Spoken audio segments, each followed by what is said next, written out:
Jurnalis Kompas TV Alfian Rahman sudah bersiap dengan laporan lengkapnya di Kejaksaan Tinggi Jawa Timur. Selamat siang, Alfian.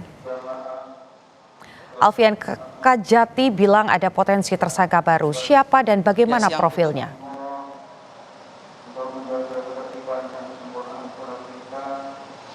Iya, Putu dan juga saudara, memang betul kemarin Kepala Kejaksaan Tinggi Jawa Timur Mia Amianti membenarkan adanya peluang tersangka baru dalam kasus gratifikasi yang melibatkan 3 hakim Pengadilan Negeri Surabaya dalam kasus Ronald Tanur, begitu vonis bebas Ronald Tanur sendiri.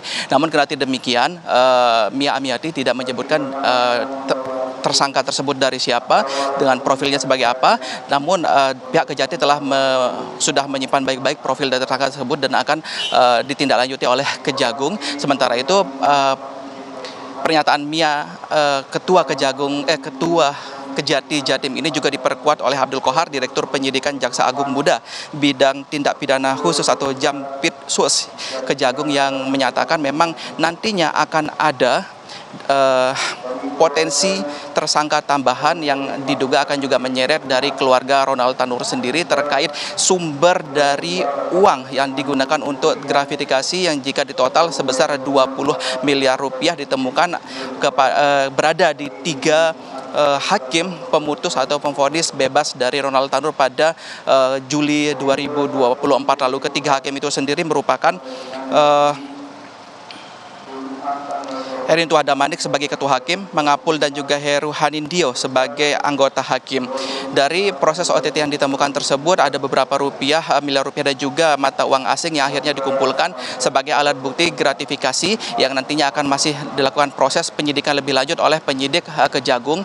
Dan saat ini ketiga hakim tersebut masih ditahan di ruang isolasi khusus selama 14 hari dan ditahan di rutan Kejati Jawa Timur sendiri. Jika kita berkaca atau jika kita meneliti lebih jauh profil dari keluarga dari Ronald Tanur ini, ia merupakan anak dari seorang mantan legislator begitu bernama Edwan Tanur, mantan anggota DPR RI Komisi 4 fraksi PKB dari Nusa Tenggara Timur, yang akhirnya juga dinonaktifkan dari jabatannya di Dewan karena kasus anaknya yang tersandung kasus pidana. Putu. Lantas, Alfian, bagaimana soal eksekusi Ronald Tanur sendiri? Kapan akan dilakukan?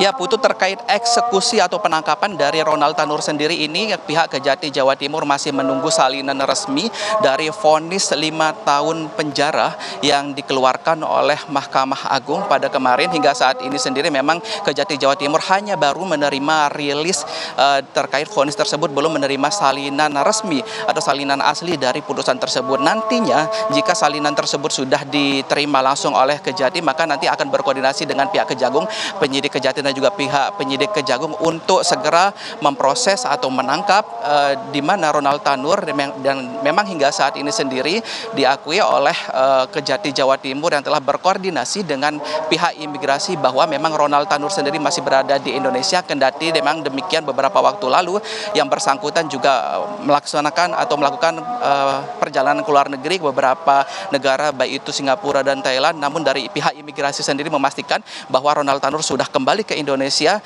namun keberadaannya memang saat ini masih belum dapat dipastikan apakah berada di daerah asalnya NTT ataupun di Surabaya tempat domisilinya sekarang. Seperti itu, Putu. Terima kasih Alfian Rahman melaporkan langsung dari Kejaksaan Tinggi. Kita nantikan bagaimana jalannya proses penyelidikan yang telah dilakukan dan juga sedang berlangsung.